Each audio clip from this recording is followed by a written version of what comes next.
There is one thing that can greatly improve your flexibility, and it's actually easy to do to help you go from here to here in just a few breaths. So in this video, I'll show you what it is and how you can do it in order to become more flexible. In order to get there, it helps to understand how this works. So many of us have tight hamstrings, and so we stretch and we stretch. But when we stretch and reach our end range of motion, our body tries to protect us by activating what is known as the stretch reflex. And this limits us from going further into our stretch. However, there is a way to increase our end range of motion and see immediate results. And we do this using a technique called contract, relax, stretching. When we tense our muscle fibers are activated, and this sends a signal to the nervous system, which then tells the muscle to relax. And so if we were to stretch just after this, we take advantage of the relaxed muscle fibers. And this will help lengthen them even further than what could have been achieved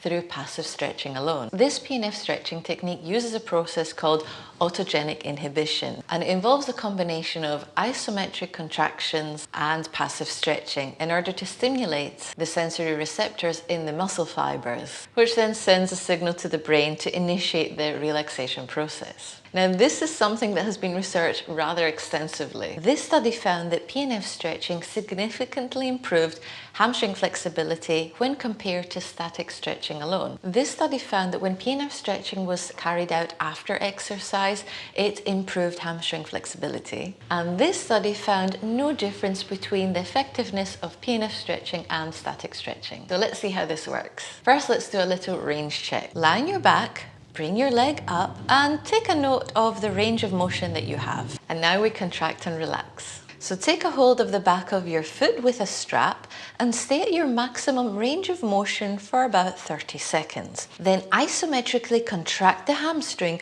by pushing into the strap for 10 seconds with about 20% of your strength. Now find your new range of motion and stay here for about 30 seconds. Do 4 sets of these on each leg. Now take a note of your new range of motion and see if you notice any difference. And so once you've tried out this technique and you want to increase your overall flexibility, you want to check out my full body flexibility program linked in the description box below so you can realize your body's full potential.